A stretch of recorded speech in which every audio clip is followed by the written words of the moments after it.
obrigado. É um prazer estar com vocês aqui hoje. Agradeço desde já o nosso público que nos acompanha. Esse é o segundo webinar de uma série sobre defensores ambientais, que é promovida pela Embaixada da França no Brasil, em parceria com o WWF, o Fundo Casa Socioambiental, o Alto Comissariado das Nações Unidas para os Direitos Humanos, o PNUMA, que é o Programa das Nações Unidas para o Meio Ambiente, a ONU Mulheres e também a União Europeia. No total, são 5 sessões temáticas, essa é a segunda, como eu disse, com o objetivo de dar visibilidade à atuação de defensoras e defensores ambientais e também ao trabalho de todas as organizações envolvidas.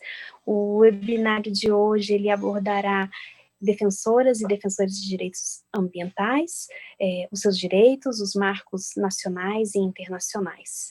Para o debate de hoje nós temos vários convidados, e também eu gostaria de apresentar agora o nosso moderador, que vai facilitar a discussão de hoje, que é o Rafael Giovanelli, que é o nosso parceiro da WWF.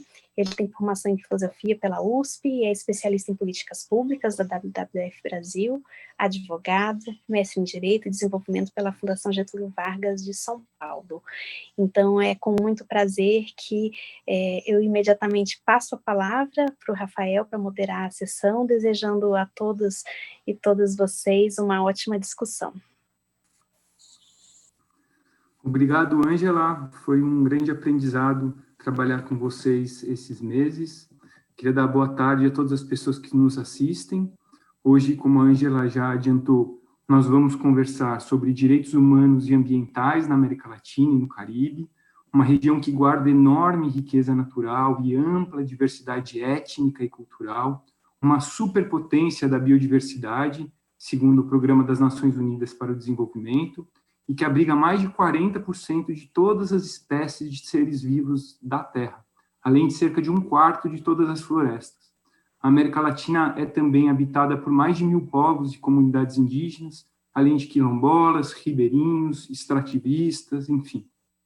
São populações com profundos conhecimentos, que têm se provado verdadeiros bastiões da comunidade global na luta pela mitigação dos efeitos das mudanças de clima. São defensores do meio ambiente, guardiões de culturas milenares e centenares, são defensores de direitos humanos. Ao longo das últimas décadas, a comunidade internacional construiu e segue construindo um vigoroso sistema para garantir a proteção do meio ambiente e o bom viver das populações. Esse sistema confere direitos aos povos e confere também deveres aos estados. Quando esses direitos são descumpridos, seus detentores podem recorrer à Justiça Nacional e aos mecanismos internacionais para exigir que os estados cumpram suas obrigações. Para tratar desse assunto, nós convidamos 3 pessoas com ampla experiência e profundos conhecimentos teóricos que sabem bem como os marcos internacionais podem contribuir com a defesa do meio ambiente e dos defensores e defensoras do meio ambiente. Nós vamos conversar hoje com a doutora Soledad Garcia Munhoz, que é relatora especial sobre os direitos econômicos, sociais, culturais e ambientais da Comissão Interamericana de Direitos Humanos, com o doutor Davi Barrio Lamarche, que é assessor de assuntos políticos do Departamento de Desenvolvimento Sustentável e Assentamentos Humanos da CEPAL, a Comissão Econômica para a América Latina e o Caribe das Nações Unidas, e com o doutor Jesus Davi Medina Carenho, que é advogado e antropólogo formado pela Universidade de Los Andes, da Colômbia, e pesquisador da área de litígio estratégico da organização também da Colômbia, de Justiça. O Jesus trabalha com temas ambientais, étnicos, raciais, migratórios e de saúde. A nossa exposição hoje está dividida em 20 minutos para cada painelista, e depois a gente abre para as perguntas da audiência para a meia hora final deste debate. Então, sem mais delongas, eu gostaria de convidar, com muita honra, a doutora Soledad Garcia Munhoz para abrir essa conversa, nos contando um pouco mais sobre o Sistema Interamericano de Direitos Humanos e sobre o papel que ela tão bem desempenha na defesa do meio ambiente e dos defensores do meio ambiente. Então, A palavra está com você, doutora Soledad. Muito obrigada, Rafael. Boa tarde a todos e todas. Buenas tardes a todos e a todas. Eu gosto muito de falar em português, mas vou falar em espanhol, considerando que nós temos tradução. Então, eu acho que vai ser mais fácil que usar também a bela língua do portunhol, né? Mas eu queria, pelo menos, parabenizar e agradecer muitíssimo este convite em sua língua, para passar agora, sim, em espanhol, a falar sobre a temática para que foi convidada. É para a Redesca um privilégio, certamente, estar neste conversatório. É um privilégio estar nessa conversa e quero felicitar também essa série de webinars que organizações e entidades tão diversas estão nesse tema principal, como é a importância em viver em um ambiente sano e equilibrado com dignidade humana, direitos humanos e meio ambiente, proteção da natureza, proteção do planeta, são questões inseparáveis, como também põe em relevância o nosso sistema interamericano, que está unido ao sistema universal e também ao acordo de Zessu, como meu colega vai defender posteriormente, e especialmente tanto Rafael, Jesus e Davi, com quem tenho o gosto de compartilhar essa webinar. Como é o sistema interamericano de direitos humanos e vem protegendo o meio ambiente, e como existe no momento ser ainda mais aperfeiçoado para o combate dos efeitos da mudança climática. A proteção das pessoas que defendem a terra, o território e a natureza também é parte fundamental desse sistema interamericano e, de forma muito concreta, sobre os direitos econômicos, sociais e ambientais, em uma visão holística da proteção total do ambiente. Deixe-me um minuto para explicar essa relatoria especial, é a segunda que a Comissão de Direitos Humanos criou, uma relatoria que tem por finalidade apoiar, ajudar na Comissão de Direitos Humanos, como vocês sabem, integrada por 7 pessoas, pela Assembleia Geral, como Assembleia Executiva, que está em Washington, D.C., com seu propósito, com a sua missão hemisférica, que tem os 5 estados, membros das organizações dos estados americanos, de promover e proteger os direitos humanos. O que essa relatoria vem contribuir para o desenvolvimento desse mandato pela comissão é uma visão holística de indivisibilidade, de interdependência de todos os direitos humanos, de uma visão baseada no que é conhecido nesse sentido, como primeira relatora em levar a efeito esse mandato, além da área ambiental, também vem unido ao mandato, também optei por desenvolver uma agenda estratégica integral, porque é muito difícil definir do que precisamos mais que outro, e também buscar pôr em contato os direitos humanos, sociais, ambientais em sua realidade com os direitos mais tradicionais. Assim que trabalhamos pelo direito pela água, pela alimentação, o direito à saúde, trabalhos avançados nesses primeiros anos desse mandato, que é a parte vital, que a partir da comissão estamos fazendo a relação com a pandemia, direitos trabalhistas, sindicais, direito ao meio ambiente são, com esse tema da mudança climática, a moradia, e também relativos aos direitos humanos, sobre os quais temos desenvolvido o primeiro relatório do sistema da questão e também o primeiro relatório que desde a comissão se põe atenção, ou uma especial atenção, na análise da mudança climática e também com as atividades empresariais, também como ameaça e também qual é a contribuição positiva em favor da defesa do meio ambiente. Nessa primeira aproximação e apresentação do meu mandato, quero ressaltar que nosso papel é a proteção do ambiente e do meio ambiente são, o que vem tomando força nos últimos anos, desde a perspectiva autônoma do direito. No entanto, o tema ambiental tem estado presente na esfera da discussão e debate do sistema já faz algum tempo, e particularmente nas situações que têm a ver com a proteção dos direitos dos povos indígenas originários em relação com seus territórios, como o Rafael já o disse, ainda que é uma dívida que está pendente por causa do sistema, abordando os assuntos com respeito ao ambiente ou à mudança do clima, tem base normativas, existem precedentes que nos dão um primeiro marco de discussão do tema.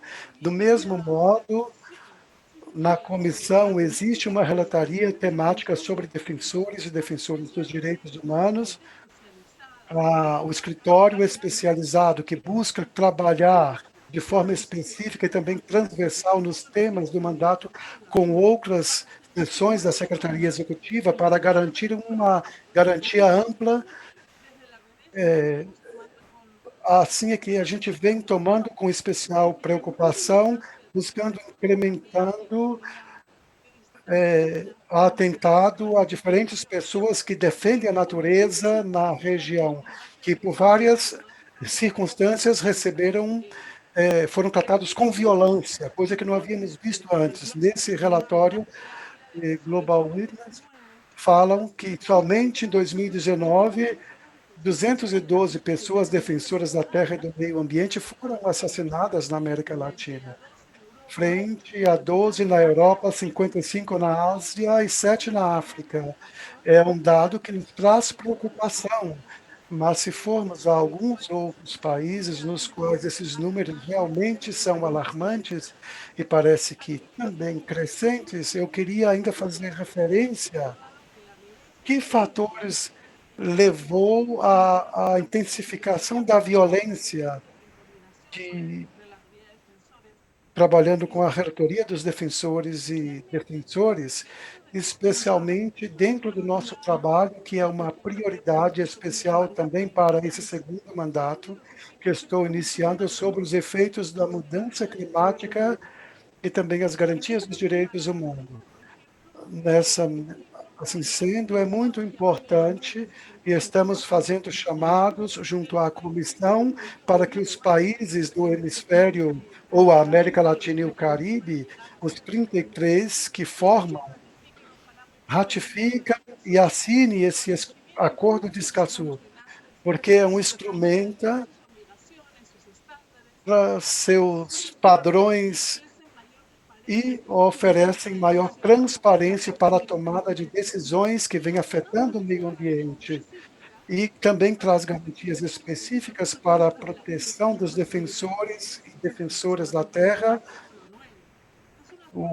Se mal me recordo, é o artigo 9, na revisão jurídica e os padrões latino-americanos, por exemplo, os princípios consagrados do artigo 3, entre eles o princípio que tem, como nenhum dos outros sistemas internacionais de proteção dos direitos humanos, no nosso sistema interamericano.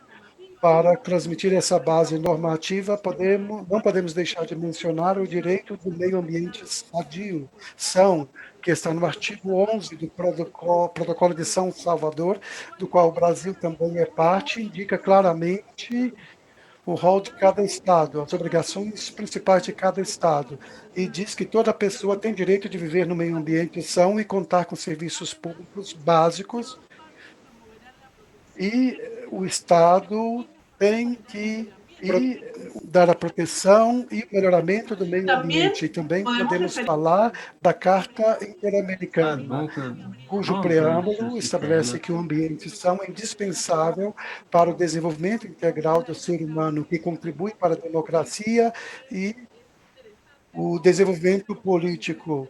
É interessante como essa Carta Interamericana também, no artigo 5, reconhece a importância da democracia demonstrativa para a preservação e o manejo adequado do meio ambiente, com políticas estratégicas de proteção do meio ambiente, respeitando as convenções para chegar ao desenvolvimento sustentável em benefício das futuras gerações.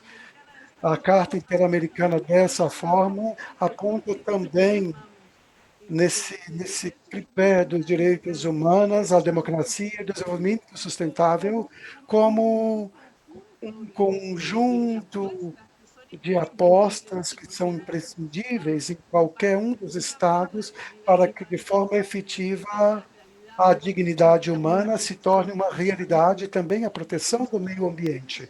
Do mesmo modo, na Carta Interamericana sobre os direitos dos povos indígenas, em 2016, esse artigo 19, essa Carta Social das Américas, que reconhece o vínculo entre o meio ambiente são e desenvolvimento integral, tem chamado os estados da região para que adotem as medidas necessárias para prevenir e mitigar os problemas de saúde relacionados com a contaminação ambiental.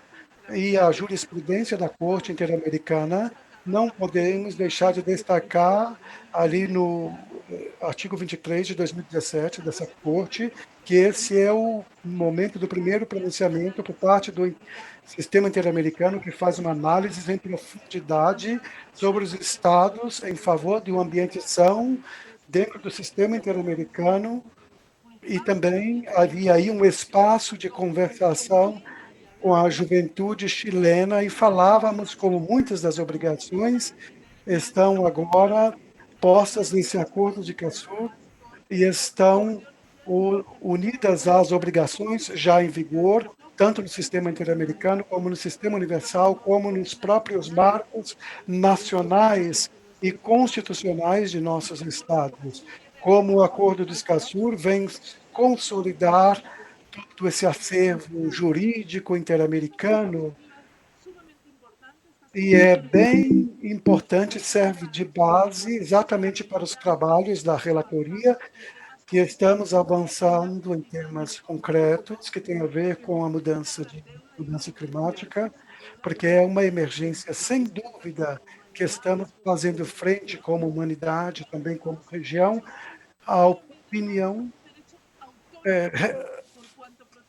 reconhecemos o meio ambiente como um meio ambiente sano, tais como bosques, mares, rios, como interesses jurídicos por si mesmo, sobre o risco às pessoas individuais. Em si, interpretamos que a Corte traz um avanço para a proteção da natureza, não só por sua utilidade ou efeito com respeito aos seres humanos, mas por sua importância para os organismos vivos com quem compartilhamos o planeta. E também nesse sistema interamericano, no sistema universal, que vem avaliado por pessoas e pró-natura, não podemos desconhecê-lo, como são os marcos constitucionais, que além do direito ao meio ambiente são também os direitos humanos, reconhecem os direitos da natureza. A Corte Constitucional da Colômbia chegou a reconhecer direitos de um rio. Sem dúvida, isso é um avanço nas interpretações e nos conhecimentos aos quais devemos especialmente estar atentos para não sair com a opinião que seria importante expor, mas o tema não me permite estender muito, quero fazer um apelo a que tenham bem presente esse instrumento, especialmente aos que se dedicam a essas matérias em defesa do meio ambiente, ainda mais aqueles que cumprem funções de responsabilidade em qualquer dos poderes dos estados, porque são padrões que vão em favor dos estados nessa matéria. Também a Corte, para concluir, tem um diálogo, em sua opinião, com o princípio da Declaração do Rio de Janeiro de 92, de ECO 92, que é igualmente o início que nos leva a todo esse acordo de Escazú, o acesso à informação, participação e justiça em matéria ambiental. E tem que remontar a um caso para ver o primeiro precedente da Corte, um caso que se definiu pelas atividades chilenas de dar informação sobre a industrialização florestal, assim como a falta de efetivo também se referiu à proteção do meio ambiente, como posteriormente fez no que tem a ver com os povos indígenas, como o caso Salamanca, junto previamente lá no Equador, seu desenvolvimento foi bem importante em matéria de consulta livre e informal. O caso que tem a ver com nossa terra, a qual a Corte afirmou a autonomia do meio ambiente são e fez referência ao direito à água pela própria comissão. E assim quero finalizar com o que tem a ver com o órgão no qual eu trabalho. Também a comissão vem buscando força para melhorar o ambiente com relação às pessoas e às ferramentas. Creio que a criação da própria é a primeira vez que o sistema toma esse acrônimo e acrescenta esse A, que é o Movimento de Direitos Humanos e Ambiental, a sociedade civil vem utilizando, sem dúvida, um repartir de águas, porque aí começa a ser impulsionado, a ser fortalecido a invisibilidade dos direitos humanos, porque não somos um gueto, mas um farol para a incorporação, para sair da invisibilidade dos direitos humanos nesse trabalho do sistema interamericano. Essa relatoria, essa comissão foi criada em 2014 e entrou em funcionamento em 2017, e a comissão nos deu o mandato de fazer trabalhos específicos para desenvolver padrões nas áreas de meio ambiente e mudança climática. E, além da criação de Avelesca, vamos a outros mecanismos da comissão, vemos como, por exemplo, com respeito aos processos de medidas cautelares, a comissão teve também que abordar os temas que têm a ver com a proteção do ambiente, como foi o caso de Belo Monte, ou no caso das 18 comunidades maias, Sipacapa e São Miguel e Chacual, sobre a construção de hidroelétricas, e também Guatemala suspendendo a construção, e também o povo indígena, o estado de Panamá também foi suspensa a construção de hidrelétricas.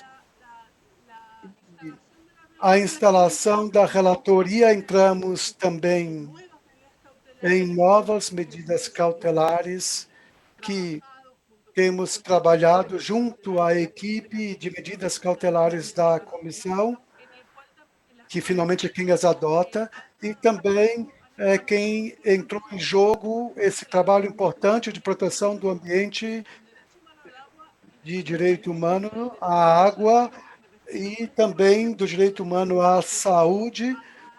Faço apenas referência às medidas cautelares adotadas no caso dos consumidores de água do rio Misapa, em Honduras, o rio Santiago, em Jalisco, México.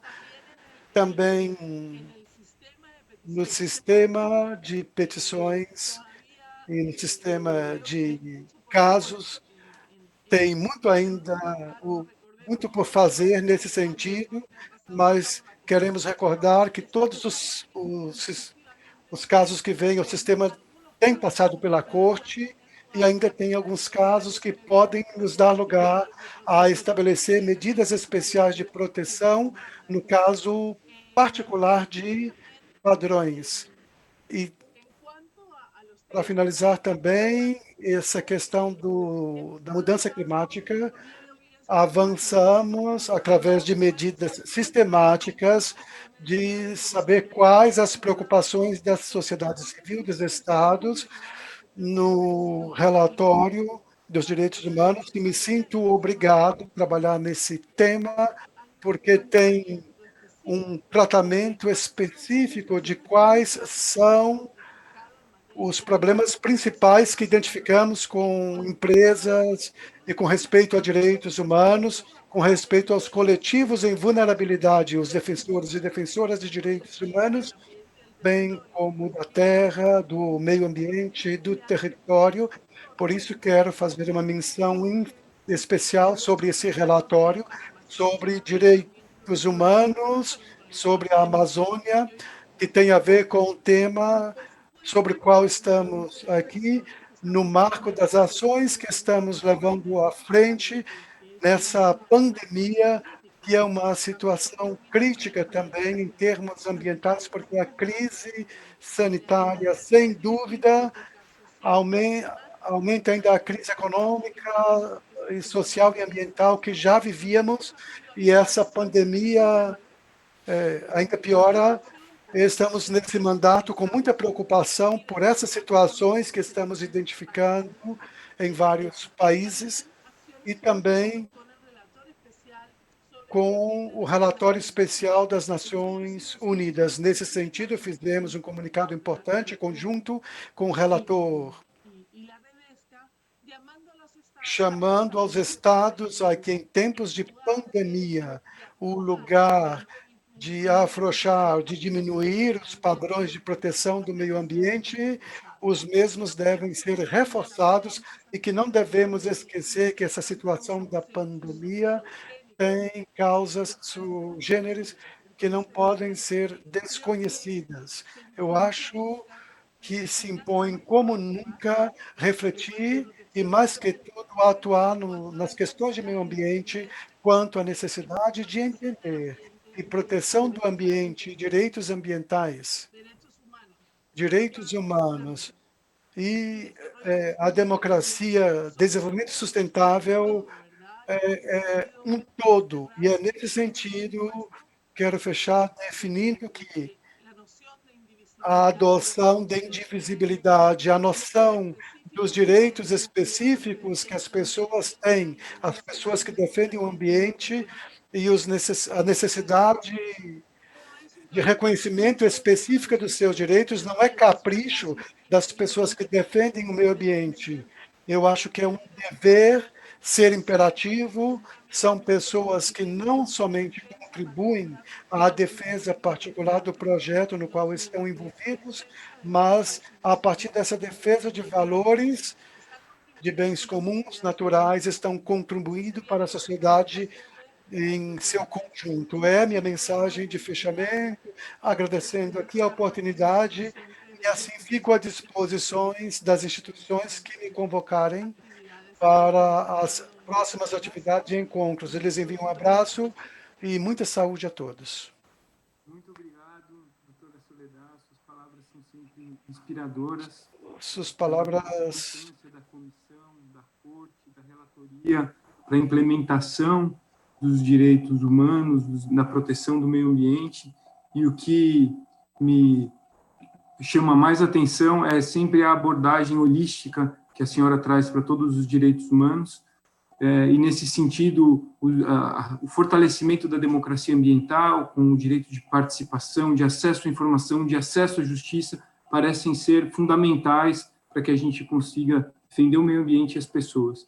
Nesse sentido, gostaria de convidar o nosso segundo palestrante, o Dr. Davi Lamarche, para falar um pouco do Acordo de Escazú. Ele tem acompanhado bastante esse tema e talvez aí a gente tenha uma entrada, uma outra entrada para trabalhar a questão dos direitos.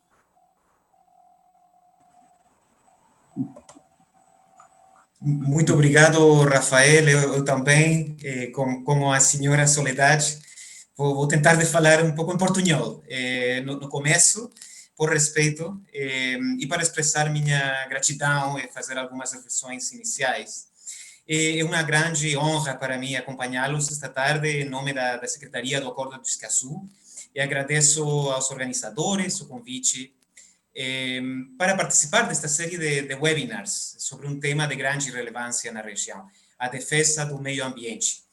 Tenho acompanhado as discussões, as conversas, experiências que vêm dos territórios, da linha de frente, compartilhadas até agora no último webinar. E parabenizo vocês por este magnífico espaço e pela sua conclusão tão oportuna. Desejo saudar meus colegas panelistas, palestrantes, também, em particular a senhora Soledade Garcia Muñoz, relatora DESCA da Comissão Interamericana. É sempre um prazer, Soledade, ouvi-la, saber mais sobre seu importante trabalho e contar com seu apoio. Para nós é fundamental. Se a pandemia nos mostrou alguma coisa, é que as mudanças climáticas e a degradação ambiental não pararam. As desigualdades se agravaram em nossa região, a mais desigual do mundo, e aqueles que já sofreram as consequências dos mais desproporcionais continuaram sendo os mais afetados também, os menos resilientes, aqueles com menos ferramentas para lidar com suas consequências. Não esqueçamos que somos a segunda região mais sujeita a desastres do mundo. E, por outro lado, como já falou a senhora Soledade, a preocupante tendência de ataques e intimidações contra defensores ambientais também não parou. A pandemia nos lembrou que nossas sociedades estão intimamente ligadas à natureza, da qual dependemos para nosso bem-estar e desenvolvimento.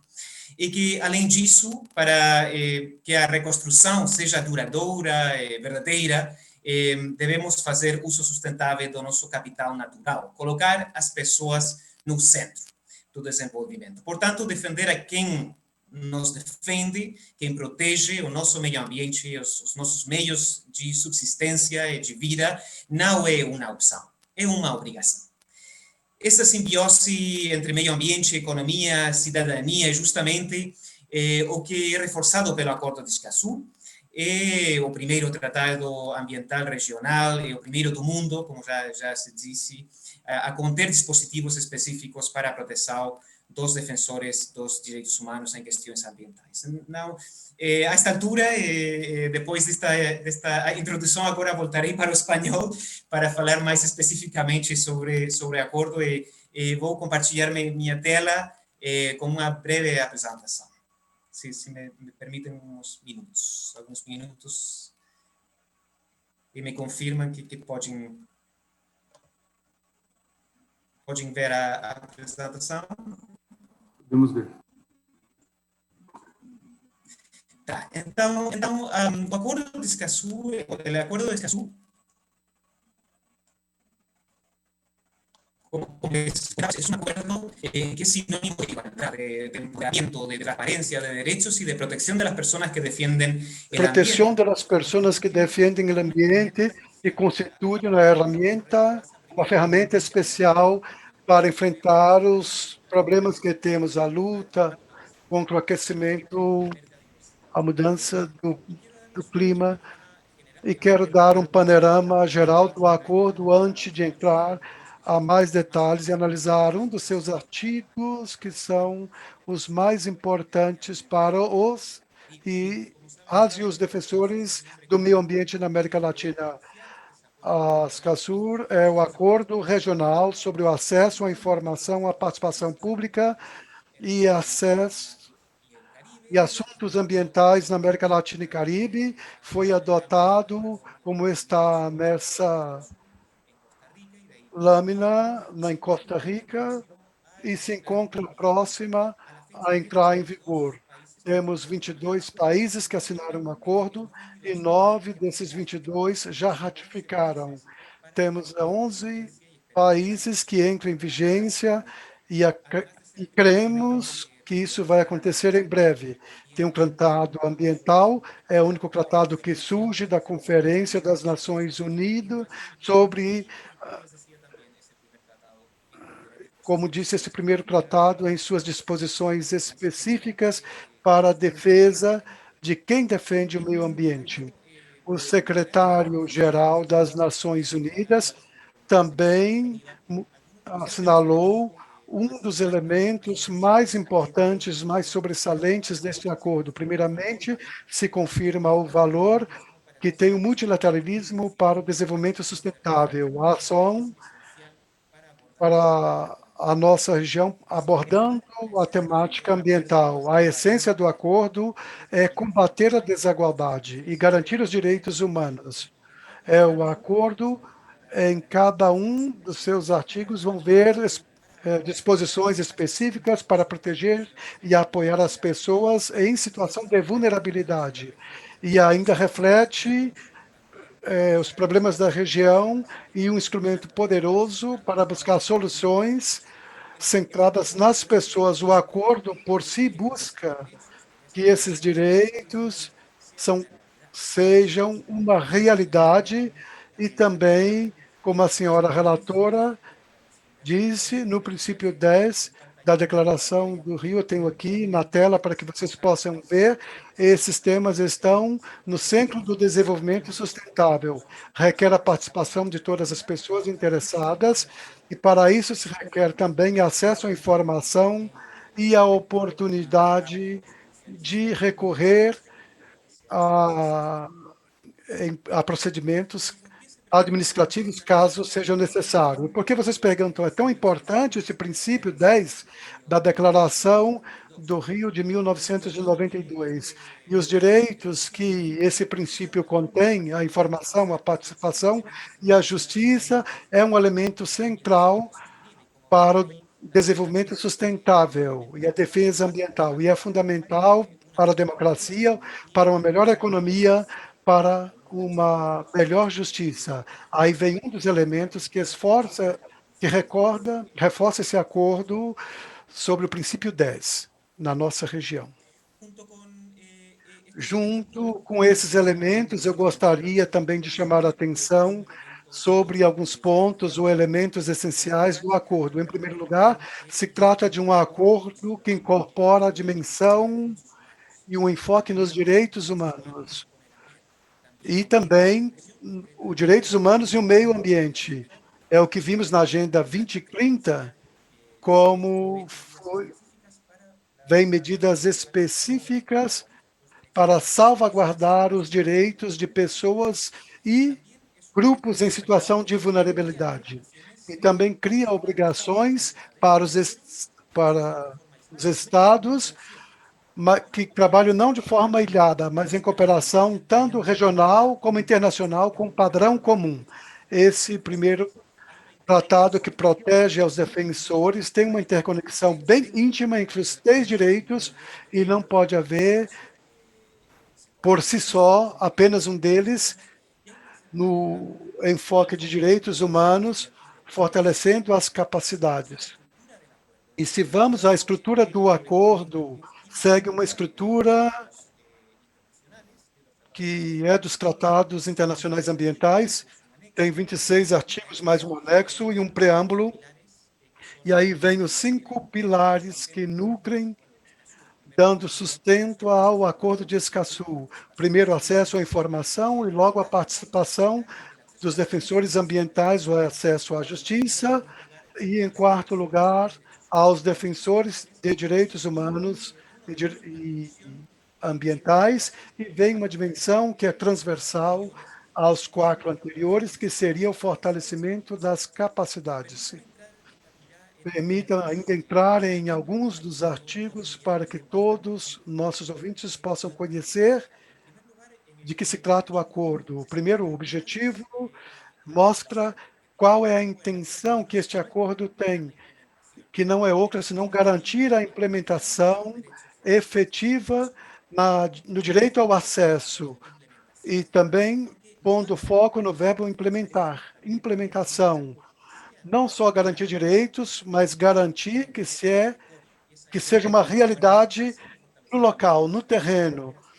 E aí vem o fortalecimento das capacidades da cooperação para marcar a diferença desses 3 direitos. Além disso, o objetivo mostra claramente um dos direitos que são essenciais na nossa região, que é o direito de cada pessoa de viver num meio ambiente são.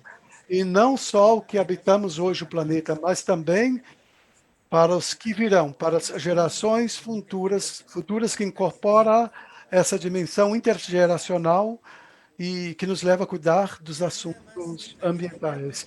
De forma mais detalhada, com respeito ao acesso à informação, não quero me deter muito nesses 3 direitos para centrar no artigo 9 de defensores de direitos humanos e ambientais.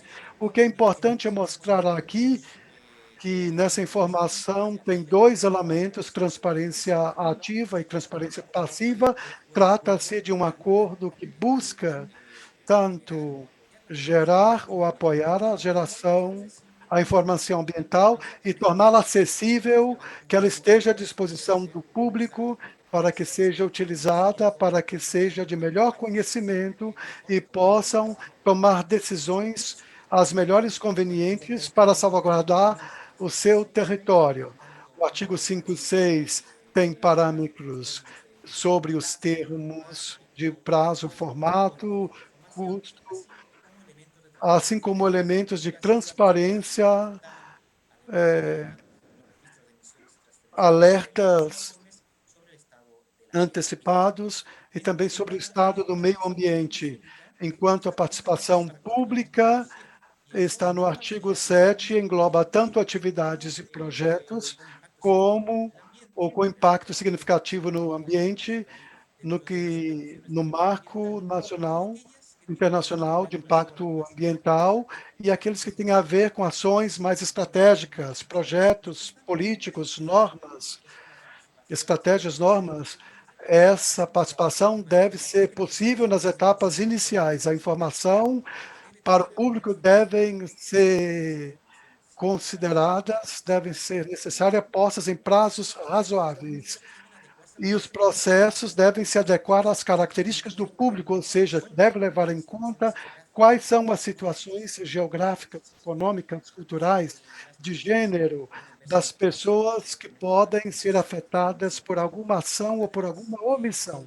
Além disso, o acordo fala sobre o acesso à justiça, como disse, e o acesso à justiça e os assuntos ambientais devem ser entendido em questões amplas, não só as processuais, mas as administrativas. Deve-se respeitar os devidos processos, acompanhamentos efetivos, oportunos, transparentes, imparciais e sem custos proibitivos. Além disso, buscando legitimar com isso, junto à especialização dos órgãos e medidas para apoiar os que tomam decisão e os que têm que levar a efeito esses procedimentos para que possam trabalhar de forma mais eficaz. Junto com os 3 pilares que eu mencionei, para a introdução dos 4 pilares, me gostaria falar dessa preocupação adicional que existe na região pelos conflitos socioambientais. Essa tela eu peguei tem mais ou menos 2 dias, e aí vemos os conflitos registrados no que tem a ver com os conflitos socioambientais, que é na região da América Latina e Caribe. E vem como esses conflitos têm a ver com indústrias extrativas ou iniciativas que têm a ver com o uso de recursos naturais concentrados na região da América Latina e Caribe, e quase podemos delimitar o mapa da região observando os mapas que estão mostrando esses conflitos. Além disso, a atenção para os defensores, ao ataque aos defensores, temos, em média, 4 assassinatos por semana na América Latina e o Caribe, e se analisamos os primeiros 10 países em termos de assassinatos, encontramos a 7 países da região, entre os quais está a Colômbia, que é o número 1, Brasil, número 3, México, número 4, Honduras, Guatemala e Nicarágua. Portanto, essa é uma questão preocupante na região, e o Acordo de Escazú se encarrega, busca facilitar para resolver essa dramática situação. Quando analisamos o artigo 9, que é o Acordo de Escazú, trata dos defensores de direitos humanos e direitos ambientais, existem 3 dimensões ou grupos de obrigações que estão concatenadas, e gostaria de colocar ou significá-lo para tornar um pouquinho mais didático. Todas elas devem cumprir em cabalidade de forma simultânea e estão interligadas uma com as outras. E podemos identificar uma das medidas ou obrigações que obriga o Acordo de Escazú, que é a obrigação de gerar um entorno seguro e propício para a defesa do meio ambiente. E existe a obrigação de gerar medidas de prevenção e proteção para antecipar a qualquer violação ao direito das pessoas que defendem o meio ambiente. Quando isso não ocorre, quando essas medidas de proteção e prevenção não são eficazes, aí muitas vezes ocorre o término da vida de pessoas que estão defendendo o meio ambiente. E aí vem a obrigação de tomar medidas de respostas. Vem ainda essas 3 dimensões um pouco mais explícitas no texto do acordo. O importante do entorno seguro é que deve ser garantido que a ação das pessoas seja sem ameaças, sem restrições, sem insegurança, que tomem medidas tomadas, sejam adequadas e efetivas, e ao acontecer, que se investiguem os ataques para o devido ressarcimento a essas violações. Junto com o artigo 9, gostaria ainda de chamar a atenção sobre outros artigos que também têm a ver diretamente com os afazeres diários, com os defensores de direitos humanos e ambientais, que garante o livre exercício dos direitos, mas de todo o público que estão fazendo uso desse acordo, e que continue isso sendo gerado nesse entorno que seja propício e dando reconhecimento à importância e ao trabalho realizado por eles.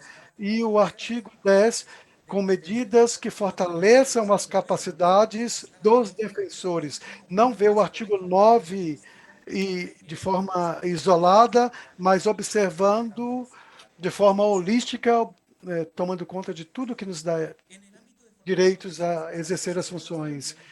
Há uma das ferramentas que eu gostaria de mostrar, que eu coloquei para a apreciação do público, que seria o Observatório 10 na América Latina e o Caribe, onde estão todos os instrumentos, o que tem a ver com políticas, leis, inclusive sentenças dos tribunais que têm a ver com coisas da região.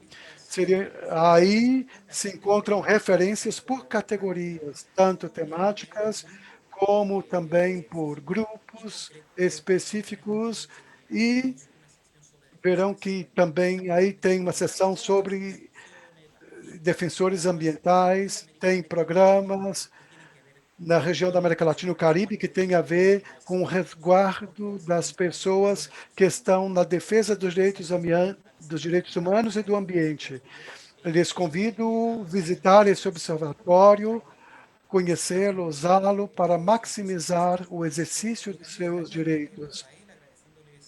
Deixo aqui a Rafael agradecendo enormemente pela oportunidade, me somando ainda para reforçar a defesa do meio ambiente em tempos tão difíceis onde nos encontramos e fazendo aí ênfase que esse acordo de Escazú tem uma administração, questões administrativas eficientes e apresenta uma oportunidade para garantir que isso seja duradouro, sustentável e quero ainda destacar essa liderança que está surgindo na região trabalhando em favor do bem-estar mútuo de todos e de todas. Obrigado, Rafael, e fico aqui à disposição. Muito obrigado, Davi. Suas palavras também são inspiradoras e abrem um grande leque de ações possíveis para todos que atuam com direitos humanos e meio ambiente. A professora Soledad tem um compromisso agora às 4 horas, então vamos mudar um pouquinho a ordem. Gostaria de passar de novo a palavra para ela. Chegaram algumas perguntas do público, então, para não dar tempo dela responder, professora, as perguntas que chegaram para a senhora são duas.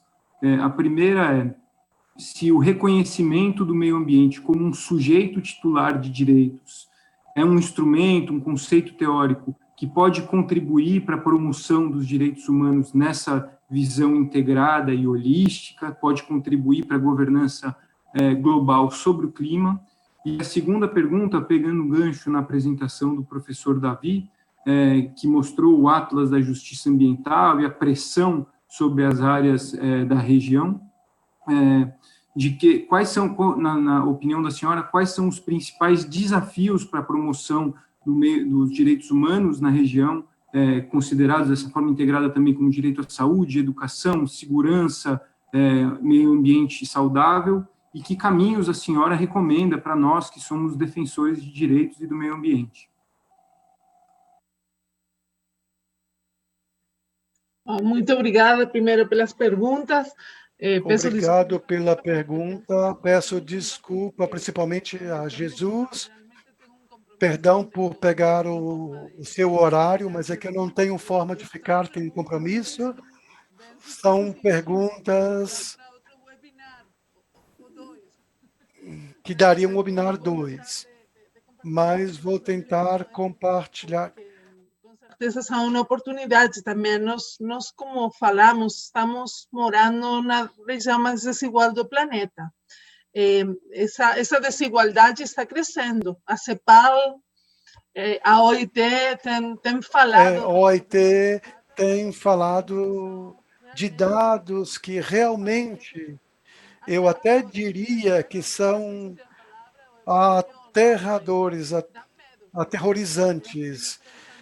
Dá até medo pensando nessas pessoas aí, de maneira que precisamos articular, principalmente, não somente na narrativa, mas ações que sejam coerentes com a dignidade humana. Nós falamos neste ano, nosso relatório de 2019, que além da invisibilidade, ou a indivisibilidade que veio a ser o mantra desse mandato, falamos de um lema que nós vivemos no Chile durante a missão ou durante a nossa visita de monitoramento, até que a dignidade seja um costume, até que a dignidade se torne um costume. Dessa perspectiva, eu creio que, mais que nunca, falar, pensar e compreender a indivisibilidade, a interdependência entre todos os direitos humanos, sair dessa visão mais clássica, eu acho superada, pelo menos no sistema americano de direitos humanos, de separação artificial, de divórcio de direitos civis e políticos, e econômicos, sociais, culturais, ambientais, não apenas Isso deve ser imperativo, mas por viver numa pandemia onde o principal direito afetado e todos os demais para as pessoas, não só para a natureza já vem sofrendo muito de saúde por muitos anos, mas as pessoas agora estão tendo um prejuízo enorme no direito à saúde, que deveria ser um direito central em qualquer instituição, em qualquer casa, em qualquer situação que estejamos. Realmente, isso é imperativo, não somente na narrativa. Esse é um grande desafio, pois, como relatora, que estou trazendo essa visão em todo o sistema interamericano, tenho que fazer frente a resistências dessa visão, os direitos sociais, os direitos econômicos e ambientais, inclusive, são discutidos como direitos mesmo, de maneira que devemos insistir e essa seria a minha recomendação aos defensores e defensoras ambientais e de território. O meu pedido é que se apropriem dessa noção que a confiança, que a Declaração Americana, a Declaração Universal de Direitos Humanos, já antes reconheceram que todos os direitos humanos são universais, indivisíveis, interdependentes, estão relacionados entre si. É o conceito, mais que um conceito, que deve ser na prática, e é estratégico hoje, durante a pandemia, para defender os direitos de todos. E temos ainda um conceito muito importante que devemos compreender ou apropriar-nos, que é o conceito de interseccionalidade, compreender que as organizações de direitos humanos têm diferenças, assim como reconhecemos diferenças entre os direitos humanos, tem uns direitos humanos que são mais em situações de pobreza que outros, também temos coletivos de pessoas, mulheres, povos indígenas, pessoas idosas com deficiências, crianças, que precisam de uma proteção ou reflexão especial do reconhecimento dos seus direitos. Isso tem sido parte da evolução do direito internacional dos direitos humanos. As pessoas LGBTI e as pessoas defensoras dos direitos humanos. É nesse sentido, como foi muito bem colocado aqui pelo senhor Davi, ele me chama de Senhora Soledade, então eu vou chamá-lo também de Senhor Davi. O Acordo de Escazú é uma grande oportunidade e é um sinal de esperança que ainda em tempos de retrocessos em nossos estados, principalmente na região latino-americana e caribenha, esses 33 estados que formam esse aglomerado entre Latinoamérica e Caribe, ainda tem espaço para evoluir. Claro que eu quero deixar essa mensagem mais de esperança, de ação e de força coletiva, porque é muito interessante o processo de adoção do acordo de Escazú e devemos aprender as lições desse processo. O que esse processo deixa para a gente? Foi possível chegar a esse resultado em tempos de retrocesso, graças às ações coletivas das associações intergovernamentais civis, ainda temos espaço para avançar. Essa é a minha mensagem de força e de esperança, e também de apropriação dos direitos internacionais e humanos. Eu estou trabalhando com setores públicos, privados, acadêmicos, com a sociedade civil, buscando que o Brasil seja mais próximo da do sistema interamericano. É o momento ideal para se aproximar dessas ferramentas, desses marcos legislativos, para continuar defendendo os direitos humanos. E assim finalizo. Deixo para o final essa pergunta não mais difícil, mas que seria uma questão que está evoluindo, está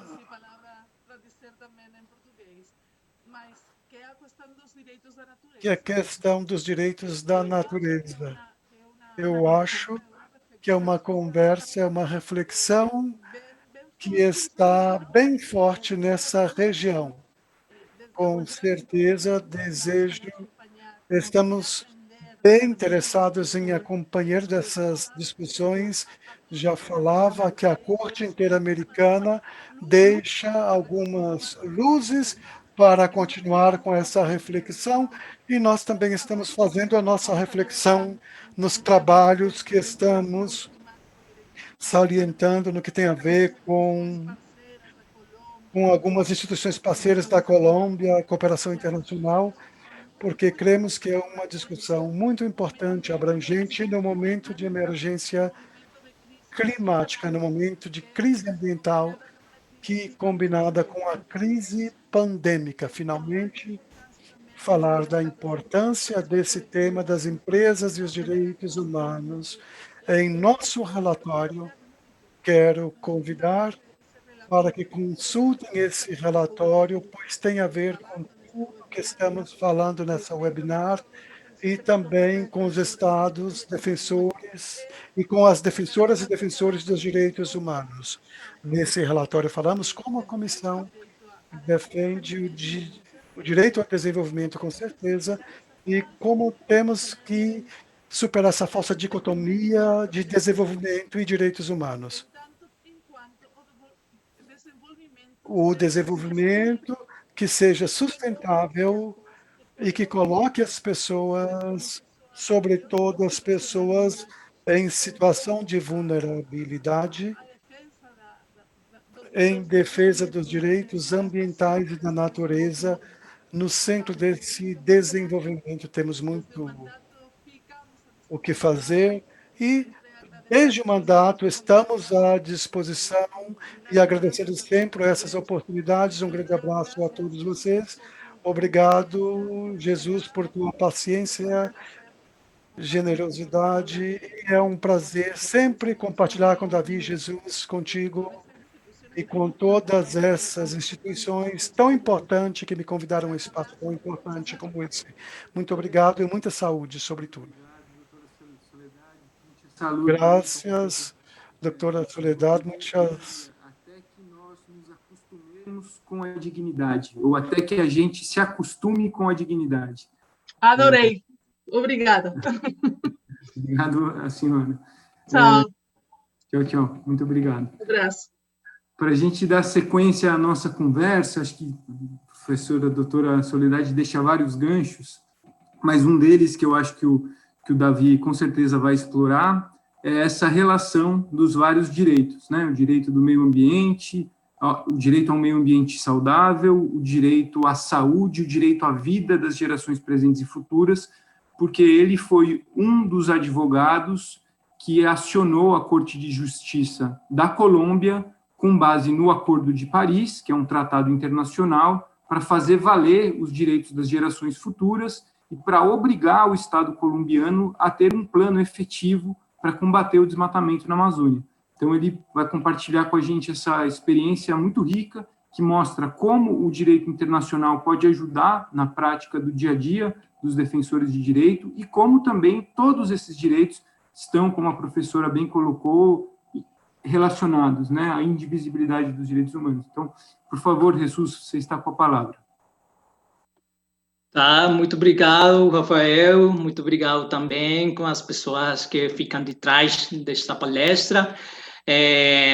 Daqui para frente eu vou falar em espanhol, mas com respeito à fala de vocês, eu devia, como a senhora Soledade e o David, agradecer em português, tá? Então, eu vou falar agora em espanhol.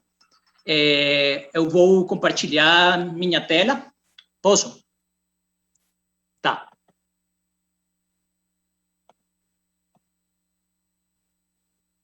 Aí tá. Lá bem? Aí está minha pantalla. Oi, está minha tela. Eu quero falar sobre a primeira tutela, sobre gerações futuras e mudança climática. Desde o contexto da América Latina, é uma novidade, porque desde a Colômbia e o esforço de vários companheiros, conseguimos uma ação judicial para proteger os direitos de quem vai sofrer, em primeira instância, a mudança climática, jovens como eu e crianças. É disso que eu vou falar. Eu acho que a apresentação vai ter 3 elementos principais e vai seguir uma sequência da seguinte forma: vou falar primeiro de como criamos essa ação judicial, posteriormente vou falar um pouco a respeito de qual foi a decisão da Corte de Justiça que reconheceu de forma efetiva efeitos fundamentais e de algumas entidades que compõem a Amazônia colombiana, também para conter o deflorestamento, desmatamento, e vou falar qual é o estado da implementação dessa sentença nesse momento. Então, para começar, nós fizemos um esforço para tratar de que essa ação jurídica fosse composta por todos esses elementos que vocês podem ver aqui, fatos relevantes, pesquisa jurídica, problemas jurídicos, ação judicial, recursos argumentativos, meios probatórios, pretensões que deveriam ser as exatas e também uma sentença que chegasse a um bom termo. Assim que essa ação judicial foi se desenvolvendo entre 2017 e 2018, levando em consideração 2 fatos importantes. O que é desmatamento, primeiramente, a destruição dos bosques amazônicos, ou da floresta amazônica na Colômbia, foi algo muito contundente. Isso foi mostrado pela imprensa, inclusive foi notificado pelas entidades encarregadas que fala sobre destruição ambiental. E outro fato relevante é esta ratificação do Acordo de Paris sobre mudança climática, onde a Colômbia se comprometeu, reduziu 20% a emissão de gases de efeito estufa. Tem uma relação, a destruição dos bosques amazônicos contribui ou é um dos principais fatores para a emissão de gases de efeito estufa, são os que contribuem em grande maneira sobre o efeito no clima. E isso em que se reflete? Por exemplo, na destruição de ecossistemas sensíveis, descongelamento dos glaciais andinos, das geleiras andinas e também o aumento do mar na zona costeira. Essa é uma relação que concatena várias situações. Depois perguntamos se as gerações futuras serão as principais afetadas, como podemos reunir um grupo para que efetivamente possamos reclamar diante dos juízes os seus direitos fundamentais, bem, como eu já disse, que somos os principais afetados. Então decidimos reunir pessoas, crianças, jovens de várias partes do país. Vocês veem aqui no mapa que tem pessoas da Amazônia, pessoas de Letícia, de Florença, da região andina, de Vivo, o Ocidente, lá no sul, da Colômbia, da região do Pacífico, lá da parte do Caribe, da Antioquia, que também compartilhamos com a Venezuela. Tem 2 ativistas de Santo Andrés, ou seja, pessoas de várias partes do país que representam todas as regiões que formam nosso território nacional e reclamamos aos juízes a proteção dos nossos direitos. Posteriormente, tomamos a tarefa de examinar quais são as obrigações jurídicas que nos serviriam, nesse caso, para reclamar aos juízes a proteção de nossos direitos. E percebemos que tem 2 séries de compromissos, uma de caráter internacional e outra nacional. Pelo lado dos compromissos internacionais, encontramos a Corte de Paris, o Acordo de Paris de 2015, como já falei, no qual a Colômbia se comprometeu a reduzir os gases de efeito estufa, e vimos um acordo entre Colômbia, Noruega, Reino Unido e Alemanha, onde a Colômbia se comprometeu a diminuir e levar a zero a destruição. Então, nós encontramos uma série de compromissos nacionais, onde o Estado colombiano está obrigado a proteger os direitos, não somente nosso, como crianças e adolescentes e jovens, mas também a proteção do meio ambiente. Então, fizemos uma constituição que foram mostrados por diferentes órgãos latino-americanos, internacionais, essa Lei 1753 de 2015, que era o Plano Nacional de Desenvolvimento de João Manuel Santos, onde ele se comprometeu também a reduzir a emissão de gases de efeito estufa. E aí se constituiu a nossa pesquisa jurídica para saber quais os argumentos para reivindicar os nossos direitos judicialmente. Tomamos a tarefa de resolver problemas jurídicos. Aqui foram mostrados alguns, mas não quero me deter muitos neles, pela complexidade jurídica que possa conter, mas vale a pena pelo menos mencionar um pouco deles. Nos perguntamos a omissão das autoridades competentes na proteção do meio ambiente podem afetar os nossos direitos fundamentais.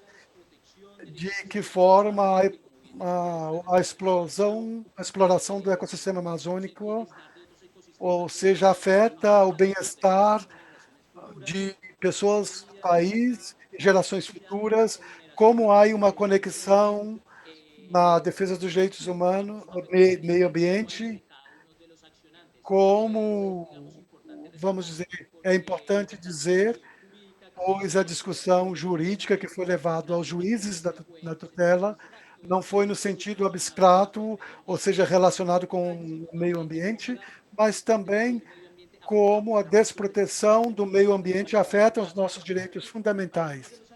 Alguns dos que promoveram a ação tinham problemas de saúde pelos efeitos de mudança climática, que foram agravados. Nós fizemos uma relação dos afetados, do meio ambiente que foi afetado e das pessoas que também foram afetadas por causa do meio ambiente.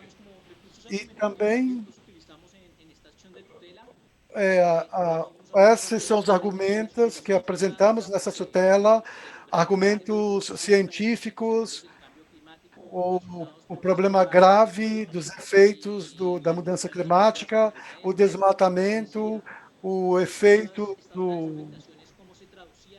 estufa.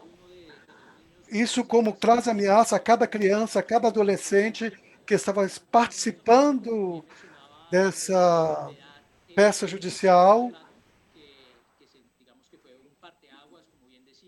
Foi um divisor de águas aí, não só de reconhecimento à natureza como sujeito de direitos, mas também a complexidade dos problemas ambientais. Usamos uma interpretação harmônica do Plano Nacional de Desenvolvimento, que foi uma promessa que assinou um acordo para diminuir o efeito estufa, o gás de efeito estufa, e esses outros países que também mencionei aqui.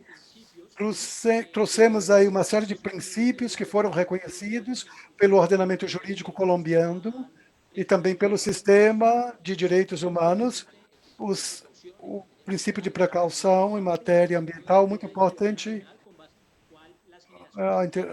As gerações que vivem aí no planeta nesse momento, os adultos, devem cuidar do ambiente para que nós também, das gerações futuras, possamos aproveitá-lo dele e desfrutá-lo. O princípio da solidariedade, que tem a ver com intergeracional, o princípio da participação, que está relacionado com o que mencionei, com o acordo de Escazú e o interesse superior das crianças e meninos e meninas, porque nos ordenamentos jurídicos latino-americanos, a Colômbia tem os meninos e meninas têm um tratamento superior em relação aos outros direitos. Como nós falamos aos juízes dos efeitos que podiam trazer, levando esses documentos jurídicos vinculantes, onde o Estado colombiano se comprometia em diminuir a emissão de gases que causam efeito estufa. Isso é muito importante para a instituição colombiana. IDEAM está encarregada de demonstrar o ponto de calor no país quando há incêndios nos bosques ou em algum território colombiano. Também dirigimos petições a instituições encarregadas pela proteção. Trouxemos vários artigos científicos que mostravam a importância da Amazônia no clima geral e em outros ecossistemas do país, e também a diversidade.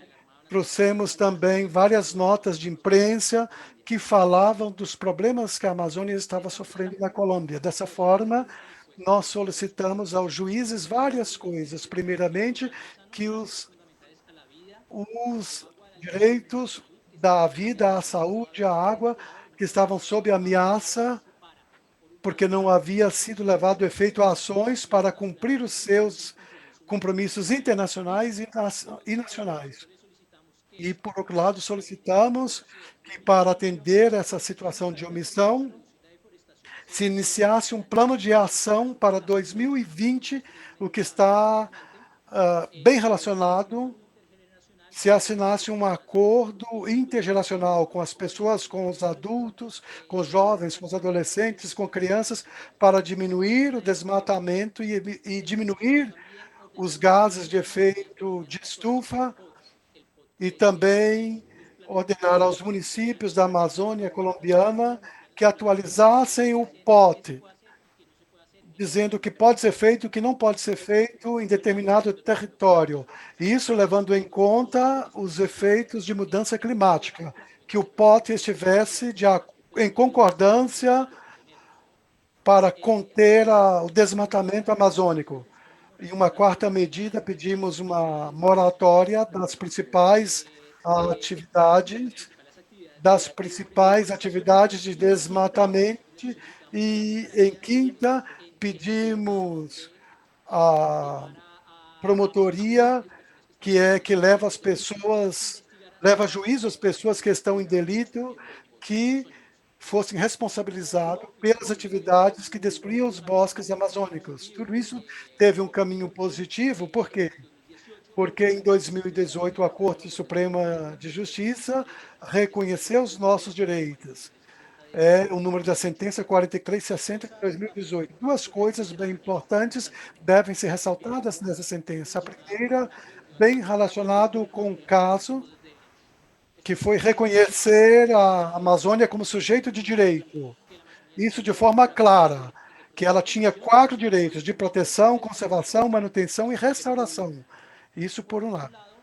Por outro lado, acolheu algumas das nossas solicitações e ordenou 5 coisas. Não tenho a última, mas eu vou falar rapidamente no final. Em primeiro lugar, coordenou desenvolver um plano de ação a curto e médio prazo e longo prazo para frear o desmatamento na Amazônia em 4 meses, um pacto intergeracional pela vida da Amazônia colombiana, a atualizar os planos, os projetos de ordenamento territorial de municípios, desde logo enfocado nos municípios da Amazônia.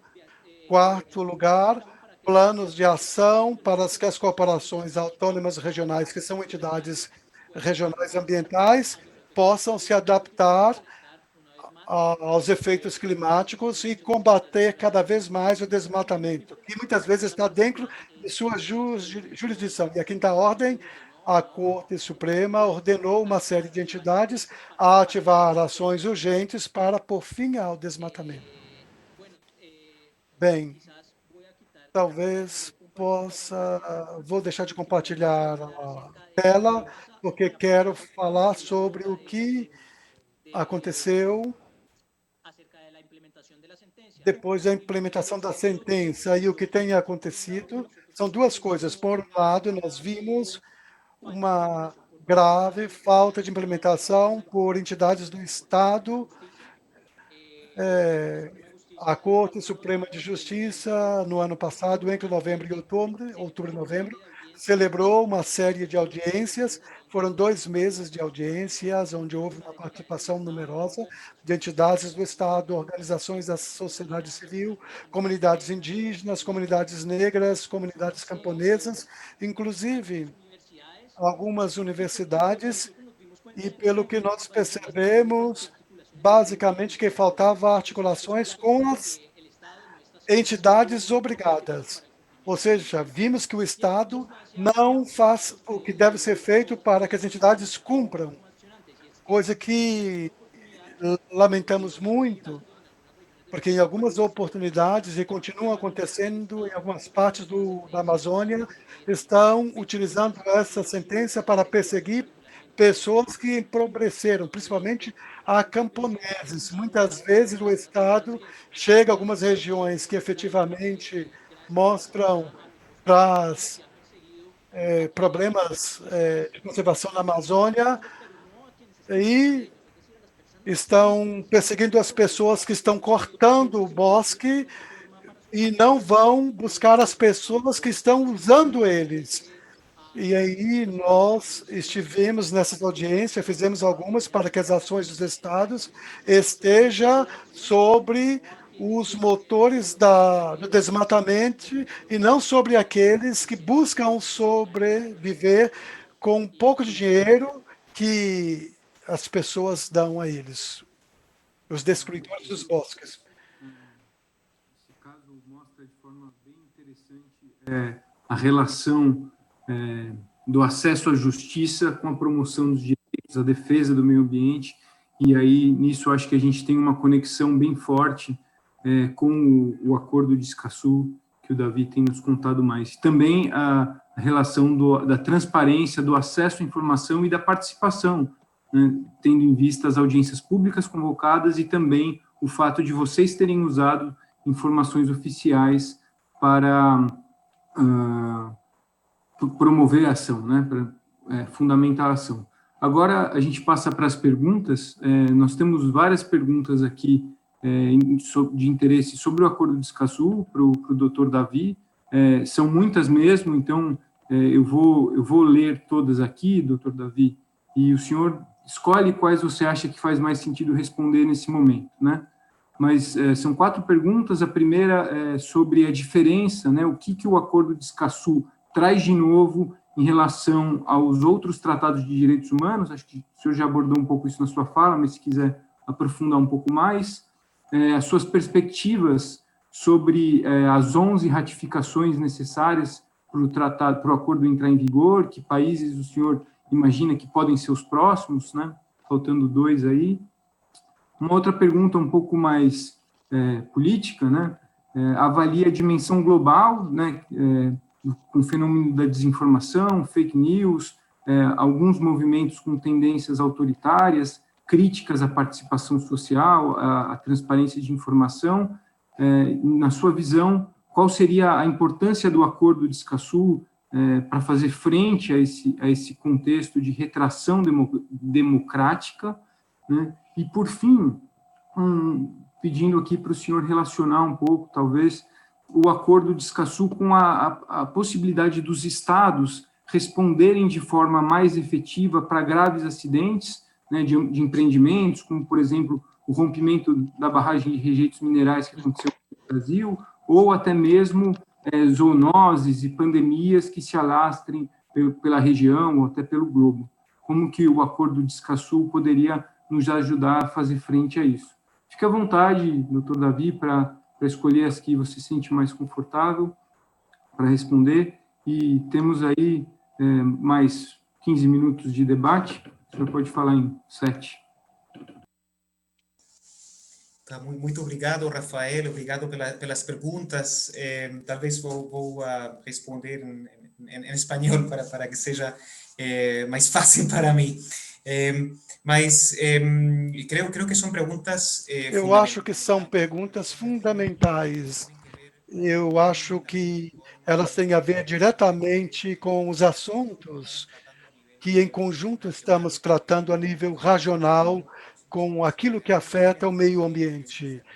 Estamos num momento desconcertante, com muitas incertezas para onde vamos e quais são as capacidades que temos para fazer frente a esses desafios. O Acordo de Escazú, como eu mostrei, vem trazer o que seria uma política de Estado, uma política de previsibilidade, uma positivização dos direitos a nível regional, de maneira que venha complementar o que já existe na América Latina, o que o Acordo de Escazú traz, e poderia aqui haver vários webinários para trazer isso, vários, para defensores de direitos humanos, direitos ambientais. Essa proteção também está em outros documentos, mas são não documentos vinculantes, ou seja, a Declaração dos Direitos Humanos da Assembleia Geral, do Conselho de Direitos Humanos.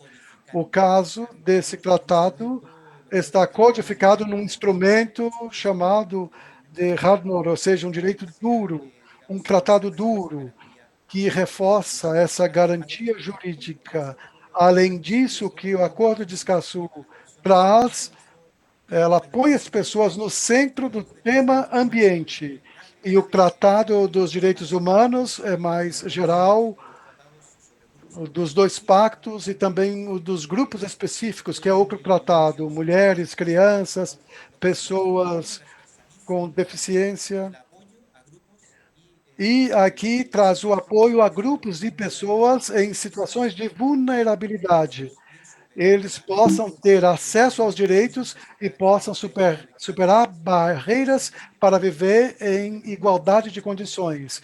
Ele complementa alguns padrões internacionais, mas focando no meio ambiente, no ambiental, na América Latina e o Caribe, que é a maior desigualdade do mundo, e ver como as comunidades têm menor recurso, têm mais dano ambiental. E isso é algo que não está abordado de forma específica nos tratados internacionais. E o que o Tratado de Escazú faz? O Tratado de Escazú, ele fortalece as capacidades de todos os atores, dos estados, do público e também do setor privado e de entidades que intervêm na gestão da proteção ambiental, de maneira que se possa trabalhar de forma colaborativa para adotar ações mais que beneficiem mais, mas principalmente a ambiental, para a tomada de decisões. Essa foi a primeira pergunta. Rafael, você pode me cortar se eu passar do tempo. E quanto às ratificações, é outra pergunta que é bem importante, como já disse, 2 países já assinaram, e no período de assinatura acaba no sábado, onde pode haver ainda algum país que esteja trabalhando para assinar, e podemos contar com boas notícias. 9 países já ratificaram, ou seja, já completaram os processos internos, e seus instrumentos de ratificação já está diante do secretário-geral, que é o depositário do tratado. Tem outros países trabalhando, temos 5 países que estão em congressos avançando, e além dos 5 países, existem outros países. Não é necessário um trâmite parlamentar, é apenas consulta governamental ou intersetorial, no que estamos avançando. Então, temos perspectivas que entrem nesse acordo em vigor até o final do ano. Que, se não entrar em vigor, talvez seja pela pandemia, porque atrasou muitos processos e ficou um pouco atrasado ou impedidos, porque havia impedimento de estabelecer ditames, porque estavam trabalhando todos de forma virtual, não pelo acordo do tratado, mas pela forma que estávamos habituados a trabalhar, e agora estamos mudando. Mas a desinformação, os fake news, realmente é uma grande preocupação que o próprio secretário-geral das Nações Unidas tem. E em uma campanha a nível internacional que afeta a pandemia, as medidas sanitárias, então devemos garantir que a informação que estamos compartilhando seja verídica, seja amparada na ciência ou em dados confiáveis. Escasur faz fortalecer essas capacidades do Estado de gerar informação e colocá-la à disposição. Portanto, creio que várias ferramentas que estão no acordo, sistema de informação, registros, tudo isso contribui para que todos os cidadãos possamos ter, e os governos, que são os principais interessados em obter informação acabada, que proporcione tomar decisões em base a esses dados que estão corretos. E também com respeito a acidentes, a desastres, esse acordo aborda esses temas. Tem um artigo, inclusive, que é o artigo 6, se não me engano, 6.4, 6.5, onde se garante que em caso de ameaça iminente para a saúde pública, pode ser uma pandemia ou ao meio ambiente, a autoridade competente proporcione imediatamente, de forma efetiva, a informação relevante que esteja em seu poder. Ou seja, não podemos exigir daquele que não tem informação e possa tomar medidas para mitigar. Nesse artigo, pode inclusive ser usado para futuras pandemias que possam surgir, de maneira que possamos transmitir essa informação de forma real, assertiva e imediata para evitar dano às pessoas. E também existe uma proposta do Brasil nas negociações, um artigo específico, de maneira que os sujeitos privados trabalhem para publicar informações.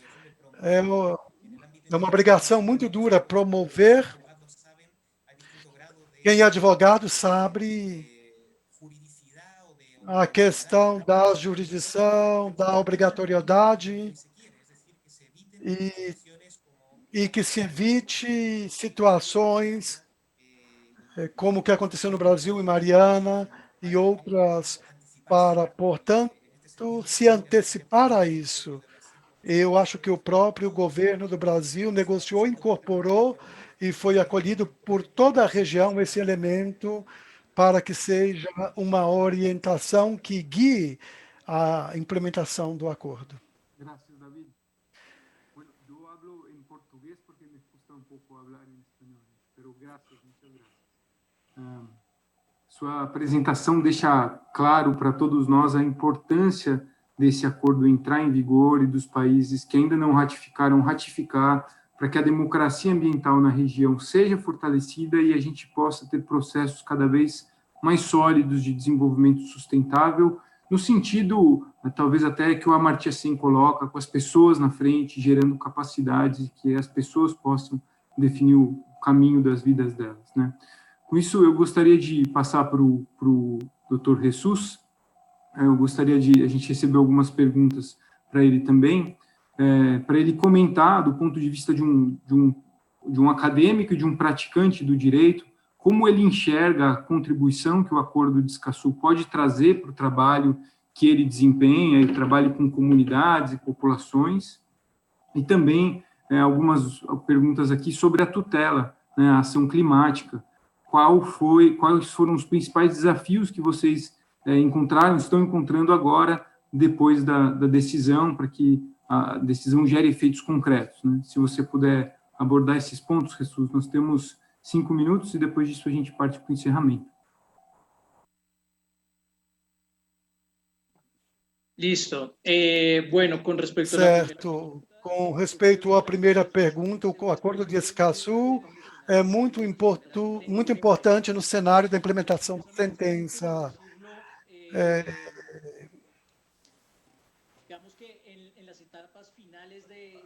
Ou seja, na parte final dessa parte judicial, as comunidades afetadas se viram um pouco renegadas, falando daqueles que habitam a região amazônica, comunidades indígenas, camponesas e afrodescendentes. Eu acho que o Acordo de Escazú enche de poder para que esses sujeitos possam ser partícipes ativos e com garantias num cenário de construção das obrigações que o Estado tem para cumprir as ordens da Corte de Justiça. Eu acho que o Acordo de Escazú traz luz, e também o tema da informação quero ressaltar. Recentemente, nós temos visto que há um vácuo para entender quais são as regiões da Amazônia colombiana que estão afetadas pelo desmatamento. Nós contamos com alguns instrumentos para saber se estão realmente, ou seja, qual é a magnitude desse desmatamento, porque há indícios que a Amazônia colombiana, as regiões de calor indicam que houve um aumento da temperatura em algumas regiões, mas isso não necessariamente fala de desmatamento. Tem outras causas que podem gerar um ponto de calor, mas um ponto de calor é um indício importante de desmatamento. Eu acho que essa questão de participação, quem é o mais afetado pelo desmatamento e a informação que esse sujeito deve ter para participar é muito importante em relação ao Acordo de Escazú. Agora, a outra pergunta, quais são os desafios que tivemos? Os principais foi os que eu relatei já. E eu acho que talvez um desafio que não apenas nós, como os que promovemos as ações, sofremos, mas as próprias comunidades que vão participar da construção das ordens ou decisão, ou seja, falta ação do Estado. Claro que é pela pandemia, porque muitas das obrigações têm que contar com esses sujeitos, mas como o Estado colombiano, no meio de uma pandemia, vai garantir às comunidades que vivem na Amazônia venha participar no plano de ordenamento social ou territorial da Amazônia, porque é um pacto intergeracional. Então, tem desafios impostos pela pandemia, com ausência de informações e de garantias para os que habitam nas regiões amazônicas colombianas. Esse é o principal problema que a gente tem tido para o cumprimento das leis emitidas aí. E, desculpa, faltou ainda, como eu relatei na minha apresentação, que o Estado utilize a sentença da Corte Suprema para perseguir pessoas pobres e persiga as pessoas que estão por trás desse desmatamento. Eu diria que isso seria importante. Suas palavras mostram a importância dos tratados internacionais, dos acordos internacionais para a implementação dos direitos humanos, para a proteção do meio ambiente e mostra também os desafios, né, que de fato são muitos na Colômbia, são muitos também no Brasil, nós vivemos isso diariamente, com certeza em todos os outros países da região. Acho que o que fica dessa conversa tão produtiva de hoje, que já aqui encaminhando para as palavras finais, e agradecendo mais uma vez a você, ao doutor Davi, a doutora Soledad, que precisou sair um pouco antes, o que eu acho que fica é o potencial que o direito internacional, que as instituições internacionais têm para contribuir para a implementação de um desenvolvimento sustentável na região, para a promoção dos direitos humanos, para contribuir com o trabalho dos defensores ambientais e também para a defesa, em última instância, do meio ambiente. Então, com isso, agradeço mais uma vez imensamente a participação de vocês e fica aqui, para quem nos ouve, o convite para participar do próximo webinário na semana que vem, em que a gente vai continuar trabalhando o tema dos defensores e defensoras de meio ambiente. Muito obrigado a todos e boa tarde. Até mais.